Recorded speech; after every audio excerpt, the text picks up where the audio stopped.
2025-yil 5-may sanasiga ko'rib turganlaring O'zbekistonda yangi sortlardan 32 kalibr mevani hosiliga baho bering. Hali pishgan yo'q, pishish davriga yana 10 kun bor do'stlar. Bu yangi sort, mana e'tibor berib ko'rishingiz mumkin. Endi og'irligini ko'ramiz. 10 kundan keyingi holat pishish davriga kelishni boshladi. Mana mevani og'irligi e'tibor berib ko'rishingiz mumkin. 12 gram. Mana bunisini ham ko'ramiz. 12 gram mana e'tibor berib ko'rishingiz mumkin. Bunisi ham 12 gram. Do'stlar, bu yangi sort. Mevalarga like bosamiz. Bu sort terim jarayonidan keyin bu qaysi sortligini aytiladi. Do'stlar, videoga like bosing.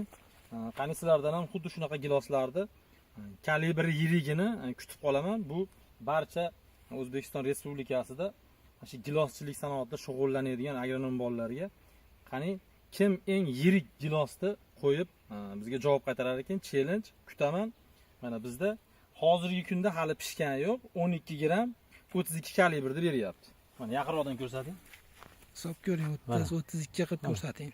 Mana 32, mana 30 larga ham soling. 30 larga 30 kalibr. 30 kalibrda mana.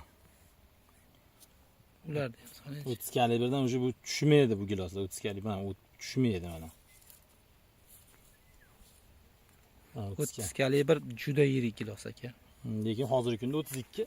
Taxminan uzilayotganda bu kalibr 34-36 bo'lib uziladi. Sizlardan javob kutaman. Videoga, mehnatlarga bittadan like bosamiz, podpiska bo'lib qo'ying. Bundan qiziq video hali oldinda bo'ladi. Do'stlar, salomat bo'lasizlar. Gilosni olganiga baho berasiz. Shunaqa quyib oladi, lekin hammasini kalibrini yetishtiradi. Buni kuzgi mavsumga ko'chatlarga yetishtirib qo'yganmiz zakaz qilish uchun.